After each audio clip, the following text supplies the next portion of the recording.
I knew from the outset I wanted to make a comedy game. I wanted to make a game that we took seriously when we were making it, but not a game to be taken seriously. It's very, very silly, obviously, because it's a load of toads, one of whom wears sunglasses going around, like, beating up aliens. Let's just go inside and punch whatever we see, okay? Fine. Ha! We had the chance to work with 3 incredible writers, none of whom had written a game before, all of whom come from TV backgrounds and animation. I was watching a lot of Twitch, and after a while I realized if I'm going to be this invested in video games, I should try and get paid for it somehow. So the story we kind of worked on was this idea that, it's been 26 years since the last game, but the Battletoads don't know this. It becomes quickly apparent that the reality the Battletoads think they're living isn't necessarily reflecting of the real world. The last Battletoads games ended with them being intergalactic heroes. So we're trying to figure out how we could sort of reduce them down to nobodies. So, frogs, how you feeling? Stupid? We're not frogs, we're toads. The Battletoads. We're famous superheroes. This just in. No, you're not. That kind of fantasy just completely erodes and the curtain gets pulled. They see that they are no longer these heroes. They are in this kind of fantasy world.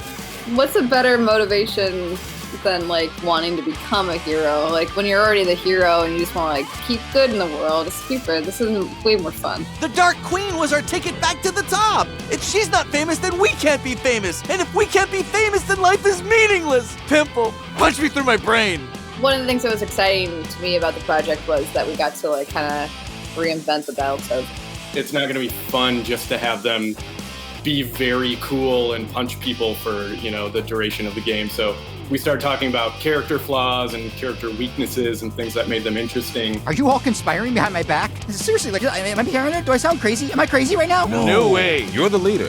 When I first kind of came onto the project, I was like, well, when's the Vulture coming in? When are we going to get Robomanus? And all this kind of stuff. And it's like, let's just take a step back. Like, they're awesome characters and we can have a lot of fun with them. And they're in the universe. But let's also create some new bad guys, these Topians. What do they look like? I think if you really want something to be funny, you have to mind relationships and personalities.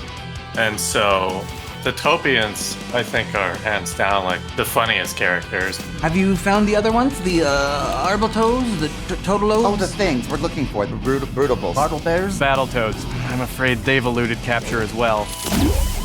I really liked writing for the Dark Queen, actually. She's actually a character. She's got motives and she can be kind of funny. Why not? She's sort of just like fit into this natural role of like the level-headed one who's trying to keep them on task. Where are we? Mercury 9, an outer ring planet and home to an old cohort of mine named Jeffrey. And he's see-through? Cool. It's interesting to write a character who's smarter than all the Toads, but doesn't have any power. And I thought that was a really fun dynamic between the Toads and the Queen, is that these former enemies now sort of need one another. I know our history is complicated. I mean, you sent me spinning off into space. No hard feelings, much respect. But now that you're here, we can execute my plan to defeat the Topians together. We've told a really great story end to end with characters with depth in this stupid cartoon world, so I'm super proud of that. I'm not trying to tell a 10-hour epic story. Instead, I'm telling 30 minutes of incredible cartoons written and animated by incredible people. And it just adds to this feeling of you're like just playing this massive cartoon with these awesome gameplay moments. You really feel like you're going on this wild, awesome journey with Rash, Sitz and Pimple and the Dark Queen.